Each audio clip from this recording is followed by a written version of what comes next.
مفتی صاحب 60 احادیث کے راوی ہیں اور ان کے شاگردوں میں عبداللہ بن عباس اور ابو درداء جیسے عظیم صحابہ شامل ہیں. جی بسم اللہ الرحمن الرحیم وصلی اللہ تعالی علی النبی الامین وعلی آلہ واصحابہ اجمعین.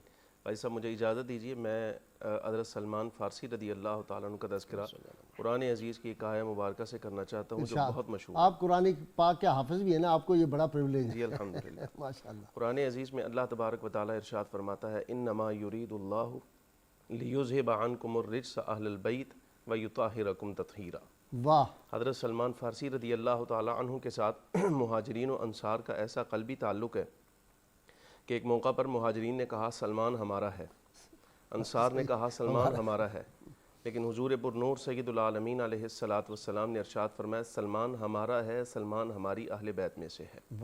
اور اسی طرح حضرت مولا علی رضی اللہ تعالیٰ عنہ سے ابو البختری نے پوچھا تھا کہ حضرت سلمان فارسی رضی اللہ تعالیٰ عنہ کے بارے میں کچھ ارشاد فرمائیے، وہ عالم کیسے ہیں، وہ فاضل کیسے ہیں، وہ شخصیت اور مزاج کیسا تھا ان کا. تو حضرت مولا علی رضی اللہ تعالیٰ عنہ جو باب مدینۃ العلم ہیں انہوں نے یہ ارشاد فرمایا سلمان وہ ہے کہ جس نے اولوں کا علم بھی لیا اور آخر والوں کا علم بھی لیا. بحر لا ينزف، وہ علم کا ایسا سمندر ہے جس کا کنارہ ہی نہیں ہے. اور فرمایا وَهُوَ مِنَّا اہل البیت، اور وہ ہم اہل بیت میں سے ہیں. یہ حضرت مولا علی رضی اللہ تعالیٰ عنہ نے آپ کا تعارف کروایا تھا.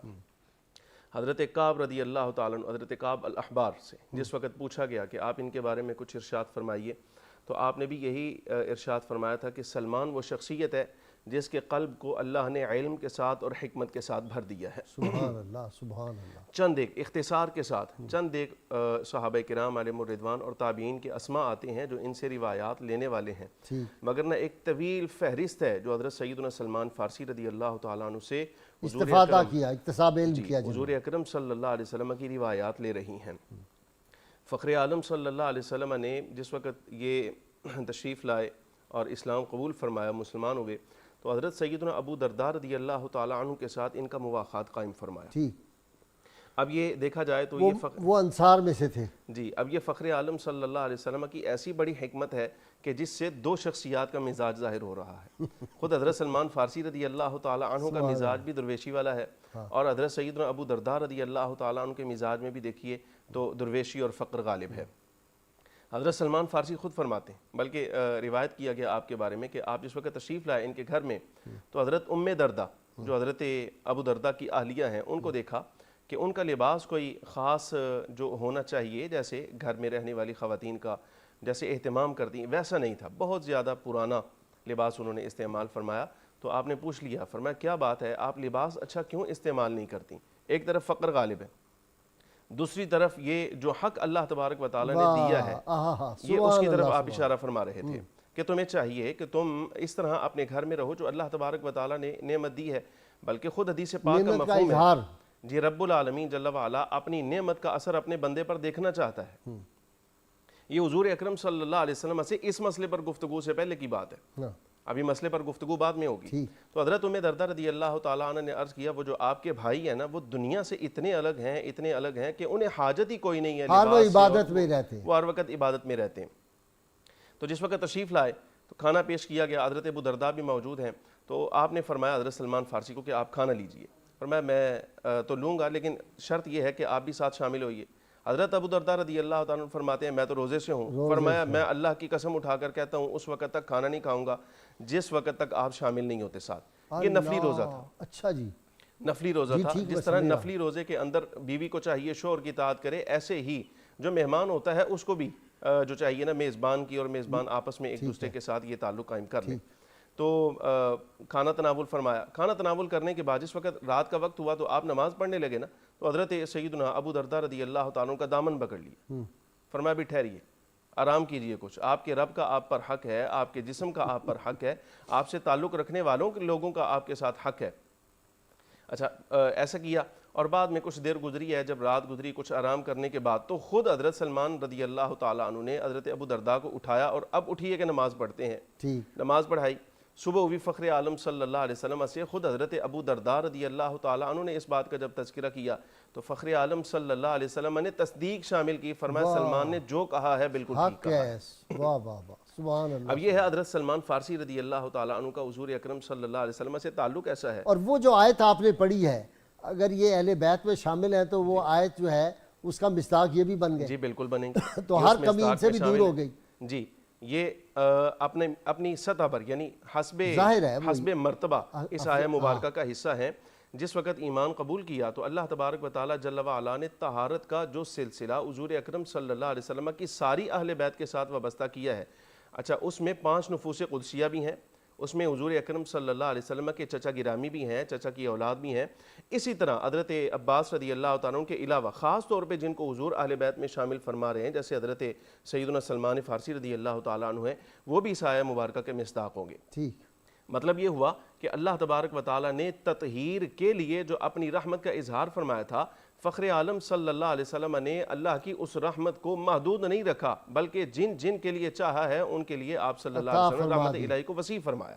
مفتی صاحب وہ سلمان فارسی تو بعض نے پوچھا کہ آپ کون ہیں تو وہ کیا کہتے ہیں سلمان بن اسلام. جی اس طرح کے الفاظ. یہ اپنا تعارف خود ایسے ہی کروایا ہے. جس وقت لوگوں نے آپ سے پوچھا ہے تو آپ کون ہیں, کیسے ہیں, کہاں سے آئے ہیں, تو فرمایا کرتے تھے سلمان میرا نام ہے اور ابن الاسلام من بنی آدم ہوں میں.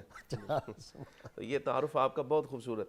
ویسے ہم پروگرام کرتے ہیں جس وقت تو ہماری کوشش یہ ہوتی ہے کہ چونکہ عوام بھی ملاحظہ کر رہے ہیں اور ذمہ داران بھی, تو شخصیات کے ضمن میں ضرور ہر ایک کے لیے کوئی نہ کوئی سبق پہنچنا چاہیے. ٹھیک.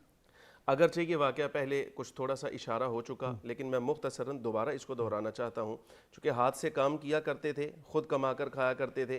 جس وقت کسی شخص نے پوچھا تھا کہ امیر مدائن ہو تم, اور مدائن وہ شہر ہے جو خزائن جہاں ابل رہے ہیں, یہ بالکل صحیح بات. تو امیر مدائن ہو کر سب کچھ تمہارے زیر قبضہ ہے اور پھر بھی تم ہاتھ سے کماتے ہو. تو ایک جملہ آپ نے ارشاد فرمایا تھا امراء کا, یعنی جو ریاست کے ذمہ داران ہوتے ہیں ان کے جملے یہ ہونے چاہیے.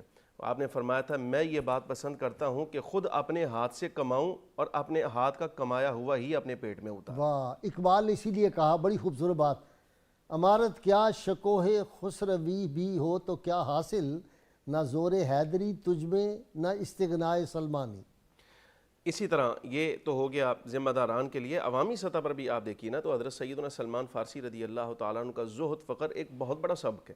آپ نے خود بھی ایک مقام پر ارشاد فرمایا تھا, فرمایا لوگوں یاد رکھنا, حضرت جریر رضی اللہ تعالیٰ عنہ سامنے تھے, انہیں کہا تھا, فرمایا جریر تم اللہ تبارک و تعالیٰ جل و علا کی رضا کے لیے عاجزی اختیار کرو, روز قیامت اللہ تبارک و تعالیٰ دنیا میں عاجزی اختیار کرنے کے سبب سے تمہیں بلندی درجات عطا فرمائے گا. سبحان اللہ.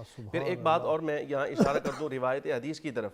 وہ جو اہل بیت کے بارے میں روایات ملتی ہیں کہ ہم اہل بیت کے لیے صدقہ جائز نہیں, ان میں سے بعض کے راوی حضرت سیدنا سلمان فارسی رضی اللہ تعالیٰ عنہ ہیں. سبحان اللہ. اور وہ کیسا مزاج شناسا شخصیت ہے یہ آپ صلی اللہ علیہ وسلم کی. اچھا اس کا مطلب صدقہ انہوں نے بھی کھایا پھر ساری زندگی. جی ایسے ہی جب یہ کہہ دیا کہ سلمان میرے اہل بیت میں سے ہیں تو سوری تو پھر یہ صدقہ کیسے کھا سکتے ہیں. جی وہ روایت کے اندر یہ لفظ آتے ہیں کہ حضور اکرم صلی اللہ علیہ وسلم کی خدمت میں کچھ چیز لے کر حاضر ہوئے, عرض کرتے ہیں یا رسول اللہ صلی اللہ علیہ وسلم یہ صدقہ ہے, آپ قبول فرمائیے, خود استعمال کیجیے اور اپنے اصحاب کو دیجیے. تو فخر عالم صلی اللہ علیہ وسلم نے ارشاد فرمایا سلمان تمہیں معلوم نہیں ہے کہ ہم اہل بیت کے لیے صدقہ حلال نہیں, اٹھایا اور واپس چلے گئے. اگلے روز پھر حاضر ہوئے. اب یہ حضور اکرم صلی اللہ علیہ وسلم کے مزاج سے واقف ہونا. تو عرض کرتے ہیں یا رسول اللہ, شے وہی ہے جو کل لے کر آئے تھے, یا رسول اللہ صلی اللہ علیہ وسلم یہ ہدیہ آپ کی بارگاہ میں بطور تحفہ لایا ہوں, اس کو قبول فرمائیے.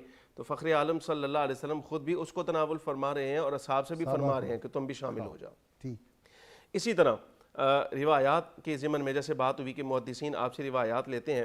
بڑی مشہور روایت جمعۃ المبارک کے لیے جو حضرت سلمان فارسی رضی اللہ تعالیٰ عنہ اس کے راوی ہیں, فخر عالم صلی اللہ علیہ وسلم نے ارشاد فرمایا جو شخص جمعہ کے دن غسل کرے اور جس قدر ہو سکے طہارت حاصل کرے, سر میں تیل لگائے یا اس کے متبادل گھر میں جو اچھی خوشبو ہو وہ استعمال کرے, پھر مسجد میں آ کے 2 لوگوں کے درمیان تفریق کیے بغیر, 2 لوگ بیٹھے ہیں ان کے درمیان میں آ کر نہ بیٹھے, یہ اخلاق کے خلاف ہے.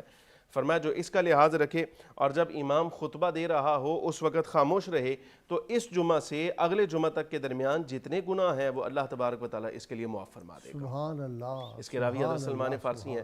اور فقر ایسا ہے, آپ فرمایا کرتے تھے, فرمایا کہ اگر جمعے کی پابندی اور جماعت کی پابندی نہ ہوا کرتی تو سلمان کو دیکھتے سلمان کبھی اپنے گھر سے باہر نہ نکلتا، صرف اسی وقت اس کو یہاں سے نکالا جاتا جب یہ فوت ہو جاتا اور اب قبر کی طرف اس کو پہنچانے کی بات آ جاتی۔ اللہ اکبر۔ یہ حضرت سلمان فارسی رضی اللہ تعالیٰ عنہ کی ساری حیات طیبہ ہے، حضور اکرم صلی اللہ علیہ وسلم کی سنت طیبہ کے تناظر میں مکمل ہوتی ہے۔ على حبيبك خير الخلق كلهم